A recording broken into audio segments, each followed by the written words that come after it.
The broadcast is now starting. All attendees are in listen-only mode. Hello everyone, my name is Jolene Schaefer and I'm the Marketing Coordinator for SWK Technologies. I'd like to welcome you to our webinar, Delivering Accurate Cash Flow Projections in Less Time During the New Normal, presented by Matt Shanahan of Lockstep. A little housekeeping before we get started. Everyone has been placed on mute to keep the background noise down. However, you can submit any questions you have throughout the webinar. To submit a question, look for the questions section in your GoToWebinar. We will answer all questions at the end of the presentation. We're recording this presentation and it will be distributed tomorrow to all attendees as well as to those who registered but were not able to attend. Please take a moment during the presentation to answer our 3 poll questions. With that said, we appreciate you taking time out of your busy day to attend our webinar. We're here to help you get the most out of your software solutions and help you find an easier way to run your business by providing you software and industry knowledge, tools, and support whenever you need it. We've invited Lockstep here today because they are the industry experts on AR automation. So whether you're here doing research for a new solution or you're just here to learn, we'd like to encourage you to ask any questions throughout the webinar. Lastly, as a quick reminder, SWK is constantly sharing important updates and software tips and tricks on our social media channels. So we encourage you to follow us on Twitter, LinkedIn, Facebook, and subscribe to our YouTube channel. Without further ado, I'll hand it over to Matt.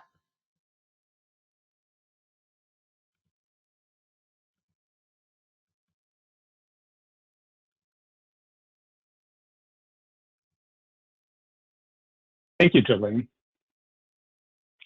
and welcome everybody. My name is Matt Shanahan. I'm the Chief Strategy Officer for Lockstep. Lockstep is the publisher of Anytime Collect. Just a little bit about Anytime Collect.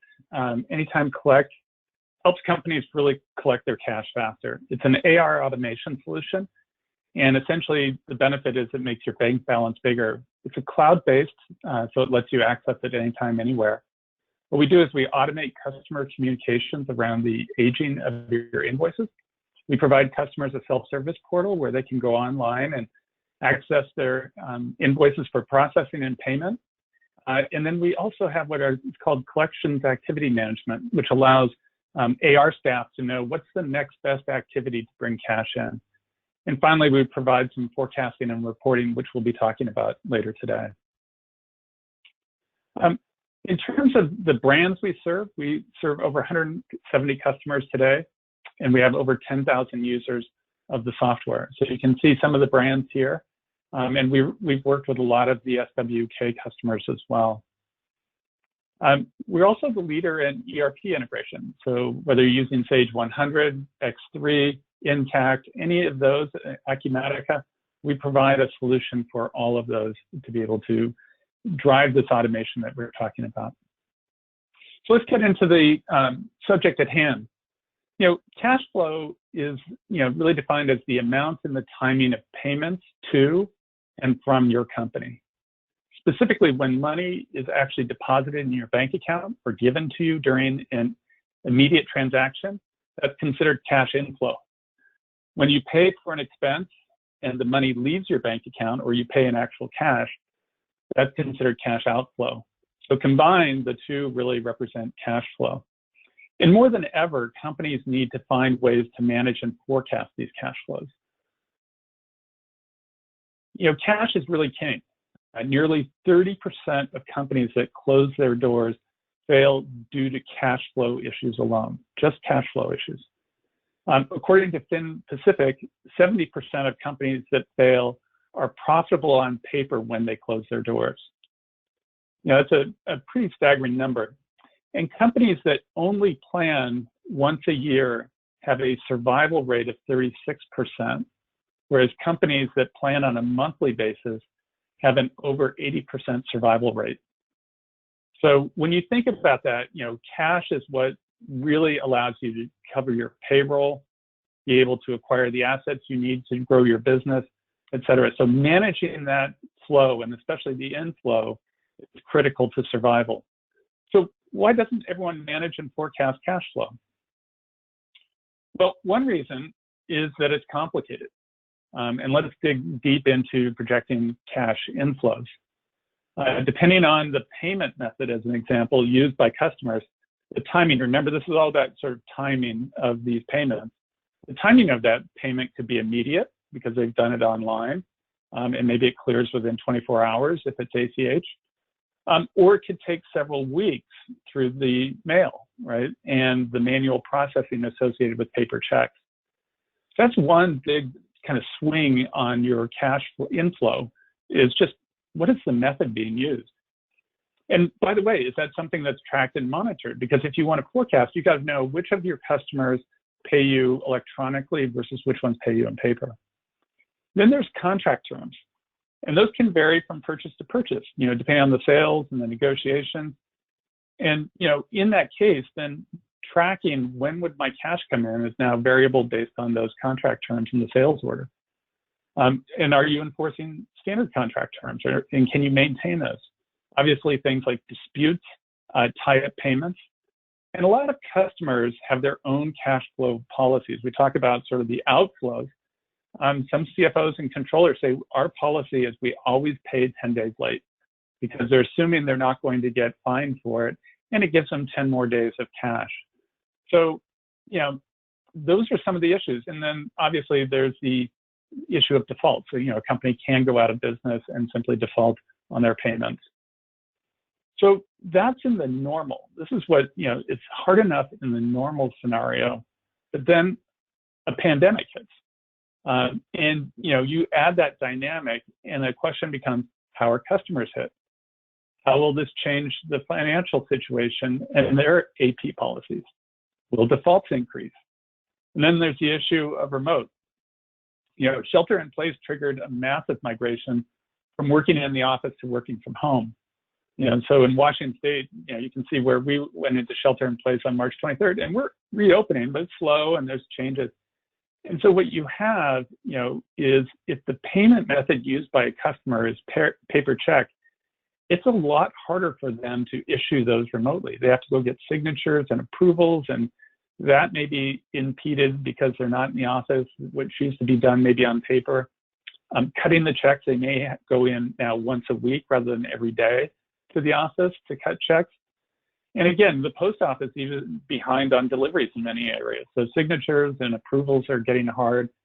All these factors lead into bottlenecks on the cash flow. And so even under normal circumstances, CFOs can make informed assumptions about accounts receivable balances. Organizations set collection period parameters and threshold requirements, and they review and analyze these, to kind of figure out when the payments are coming in. It was usually a weekly or monthly analysis because it wasn't that dynamic to predict payments and deferrals and manage liquidity. As we talked about, today's circumstances are far from normal. And every variable is changing. And it's having, these existing cash flow assumptions are highly inadequate now. So instead, AR teams must act quickly to amend their playbook. They've got to figure out, how do they get cash inflow projections by leveraging live data daily to better understand their current status? So not weekly or monthly, but daily. Understanding and stabilizing these cash flows during this time of uncertainty requires nimbler AR automations. For CFOs, this stresses the need for technology that leverages live data to deliver actionable insights. Instead of spending valuable time aggregating, validating, and consolidating data, AR teams need to be able to react in the moment as changes occur to manage cash shortfalls. With data aggregated in a single unified place, AR teams can have a better knowledge and more time to take appropriate action. But this migration to remote work has exposed some underlying conditions that need to be addressed before that kind of cash forecasting can take place. And why is that? Well, it's a little easy to see why. Most accounting departments use Outlook and Excel as their technology stack. With no automation, it means that the promise tracking, expectation management, and dispute resolution is all manual. With no single source of data, visibility into the status of payments is just not available. So this leads us to our first poll question. It's really a question about the tooling that you use. We'd like to find out how many of you use Outlook and Excel as the primary basis.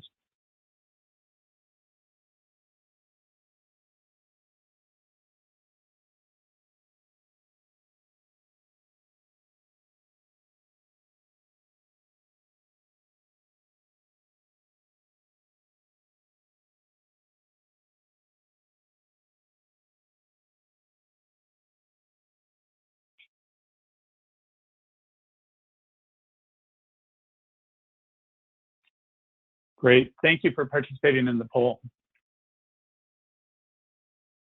Let's dig a little deeper into sort of how does Excel and Outlook create issues? Well, the pandemic exposed payment delays because of these manual processes. First of all, the pandemic increased the workload because there's increased collections risk. All the traditional credit scores are really out the window. So AR staff now want to contact as many customers as possible to assess collectability. They really work by calling each customer and asking for confirmations. Installment plans are becoming more common, and they need to extend payment terms and obtain promises. All of these confirmations, plans, extensions, and promises need to be recorded and tracked, but where? How? For most, that means spreadsheets. Lots of data entry and no automation around that. So these are all being tracked individually. You can imagine if you've got people working from their homes, everyone's got their own spreadsheet that they're working with. The pandemic also exposed payment delays caused by what we call office anchors. Many office phones don't forward to the mobile numbers of people working remotely. So without that in place, a lot of customer calls and follow-ups are stuck in the corporate phone system, waiting for somebody to go pull them out of the voicemail there. Customers also may require additional copies of purchase orders or supporting documentation, such as proof of delivery before paying. These documents can be stored on premises in paper or on file servers. So while you might have be able to connect by VPN, its access is slow and it's incomplete. And without an online payment option, customers will typically resort to paper checks. They may have their own issues getting checks signed and cut. And then if the check has to be mailed to the office and you're at home, you have to leave and retrieve that.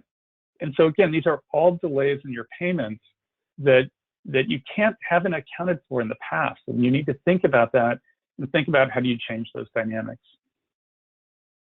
And then there's just the pure issue of reporting. So while all of that information was being collected in spreadsheets about installment plans and promises, et cetera, that all has to get aggregated up, rolled together, reconciled and constructed into a forecast, and then presented, passed on to the stakeholders that need it.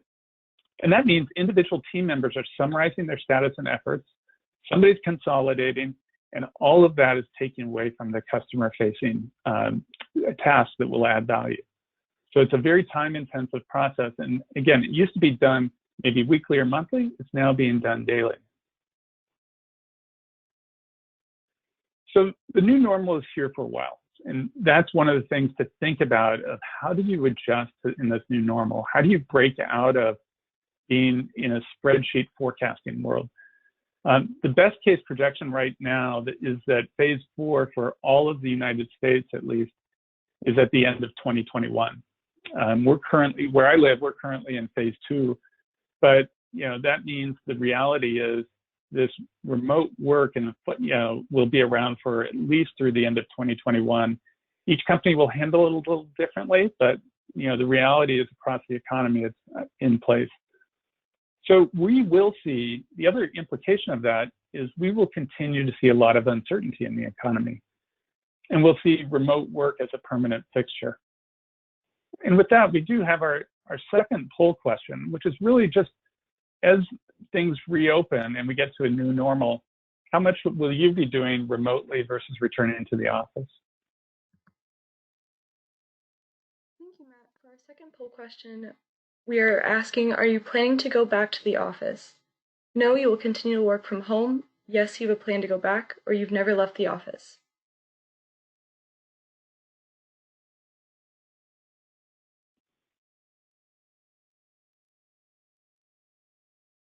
All right, and we have most of the responses. About 70% have never left the office, 22% plan to go back, and 10% plan to continue working from home. Great, thank you for participating in the poll.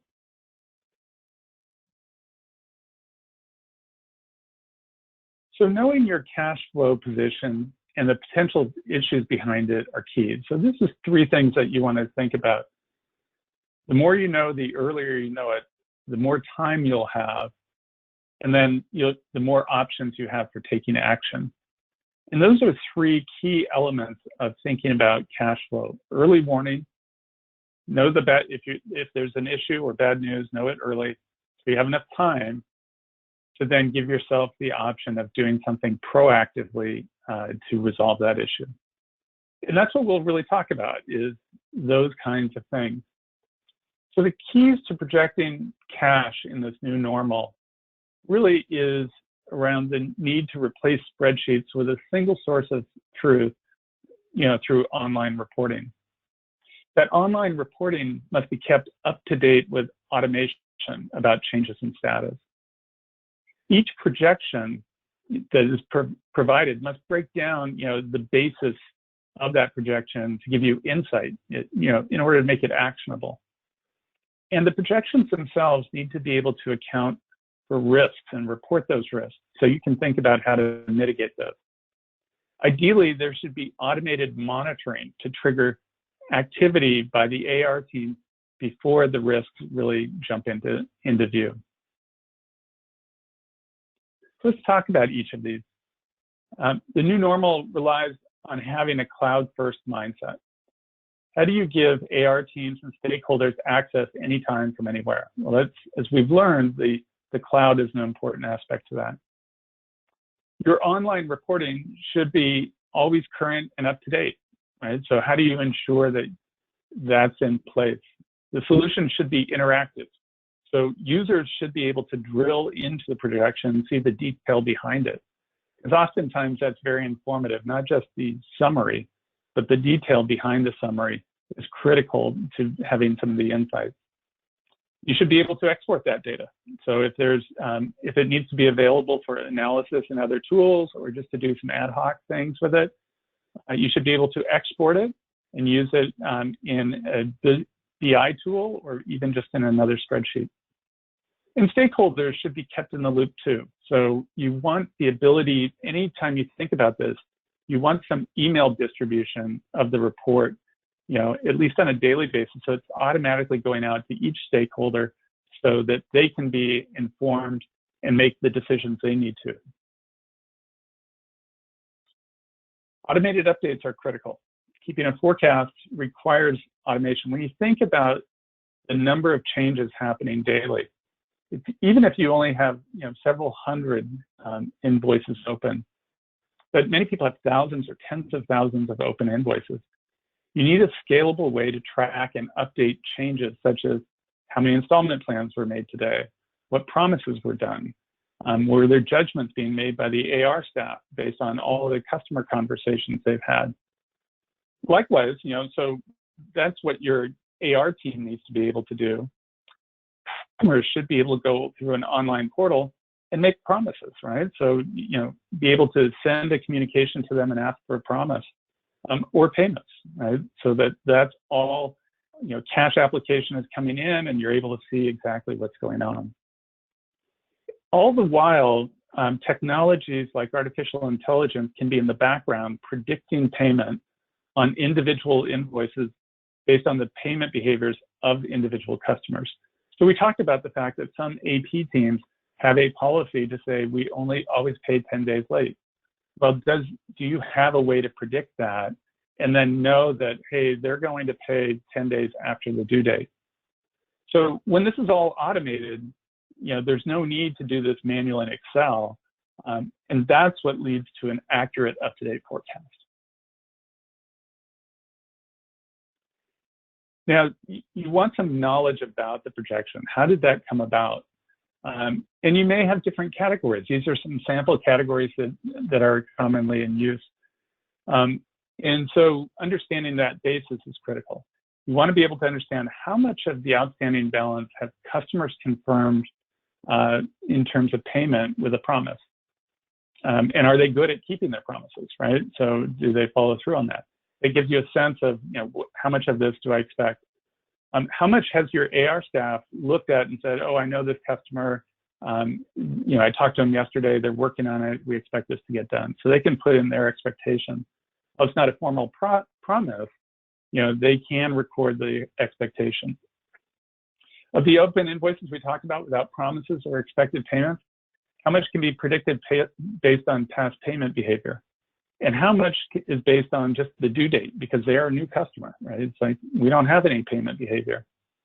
And then how much is past due without a promise or an expectation? And we call that unresolved, right, as one thing. So as you think about it, you should have an action plan if you have unresolved invoices to go in and understand and influence the AR team's focus so that they can get those resolved.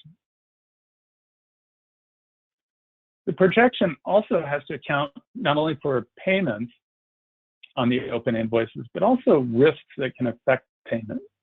Is an invoice in dispute? So if in the projection you have an invoice that's in dispute, that may cause it not to be paid, even if it's within the average days to pay for that customer. If the dispute isn't resolved, then the projection is going to be off. So you want to think about those. And does your customer have a credit memo that they haven't used? Because they might decide to do so. And again, that would lower your overall projection. And so you need a way to track these kinds of things. Similarly, there may be unapplied payments. So there's a payment that came in, it hasn't been applied yet. It may be for something that is actually in the projection. And again, that can have an impact. So these different buckets are, again, areas where when you think about in the new normal, how do you have really accurate forecasts? Well, you got to get rid of all these risks. You got to know what they are, how much of them exist, and how do you stamp them out?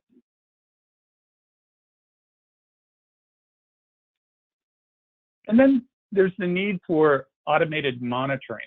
You know, when should you take action proactively rather than waiting for a reactive situation? You know, good examples are, can you monitor the average days delinquent for a customer and when an invoice for them has aged beyond that average days delinquent? Are you able to monitor in real time the credit score and any changes in that credit score? Especially if you have a customized credit score. So what we're seeing more often is people actually create their own credit score, not wait to get from an agency, but just different ways that the customer may be behaving with their own payments, and then realizing that that's something that needs to be followed up on. You know, if there is an online portal and they're not accessing that online account, that signals a risk that you should think about going out and engaging with them. And then dispute escalations, we talked about that. If a dispute isn't being resolved within a certain amount of time, that should get escalated right away. Even if it's well before the due date, it's just those tend to be, you know, indicators of a problem as you go forward. So all of these kinds of things, you know, allow you to be proactive in taking those actions. So we've seen what it takes to move from manual to automated cash flow forecasting approach. It's got to be online, automated, and it's got to provide actionable knowledge so that you can actually take action and improve your cash position. You know, the benefit, if you're able to do that, is, you know, pretty broad. One, you can identify and mitigate those issues proactively. You can keep all your stakeholders informed, right? So they can make better decisions within their own part of the business. You can free up staff time, right? Rather than focusing on inward reporting, really focus on customer-facing activities that help you actually meet that forecast. So get ahead of those things. You know, work on the activities that are going to truly impact the collections process. In the process of all that, you're going to be able to make your bank balance bigger. And so those are the reasons that you want to think about, do you have a good way to forecast that cash coming in? And can you really work ahead of the curve to make that happen? If you're doing it in Excel, it's going to be very difficult to do so. You know, as I mentioned, anytime Collect is a solution that provides this kind of capability. This shows you an example of just being able to go to the dashboard and be able to look at a report that shows you inflows of the last 12 months, so you get a historical view, as well as projecting over the next 3 months. And you can even see them, you know, kind of the breakdown, if you will, of where's this coming from and where's it at risk, and all of this is, of course, drillable. So if as you think about being ready for the new normal, moving from spreadsheets to moving to a true online application where the team can collaborate really effectively is really important. We've seen, you saw the kind of requirements of what it takes to do, real-time forecasting. Spreadsheets just won't get you there. And the new normal is pretty dynamic. It's with us for a while. So if you're interested in learning more about this, certainly contact your SWK account manager, and they can provide more information. You're also free to visit anytimecollect.com. There you can request a demo or an assessment of opportunity. We do have an industry-leading blog. We actually get over 11,000 visitors per week to our blog, and that's because there's a lot of good content and a lot of good white papers out there. So feel free to use that as a resource. With that, I know there was one more poll that we were going to do.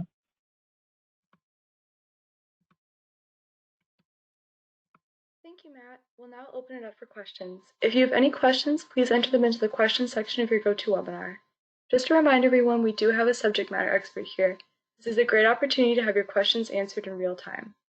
And while we wait for questions to come in, we've launched the final poll, which is, what are your next steps? Would you like more information on AR automation? Would you like to learn more about Lockstep, or are you just here to learn? And Matt, it does look like we've had a couple questions come in. The first is, how do you recommend encouraging more customers to take advantage of something like an online portal or online payments? That's a great question. We do an educational series. So the biggest thing is providing educational and promotional aspects that the online presence exists. It makes things, self-service makes it easier for customers, so it's more convenient for them. It's easier. They don't have to wait for an email response or a call back. So I think a lot of it is just, providing education and promotion. The other is making it very simple to use. If the online portal requires a password, you will see very low usage of it. So there's technologies like magic links that allow customers to have one-time use, where they can click on a link in an email, takes them right to the portal. They can do what they need to do and come back, no password required. Perfect. The second that's come through, how does Lockstep software calculate the predicted and expected payments? So the predicted payment, what we do is we look at history of payment by each customer. So we'll look at what is, for every invoice they've done, what was the due date, what was the actual payment date, and start calculating an average days delinquent based on a kind of a curve that they might have, a bell curve that exists for them. And that gives us a sense of their payment behavior. And therefore, when we look at each individual invoice, we say the payment date is based on not only the due date, but the average days delinquent for that customer. And those get then summarized up along those lines. And then we also do look at the payment methods and how many of them are doing it online versus not online. So those are a couple of the things that we do. Perfect. Well, thank you so much, Matt, for your informative presentation, for taking the time to be here today. Thank you. I hope you found it valuable. Thank you. Have a wonderful rest of your day.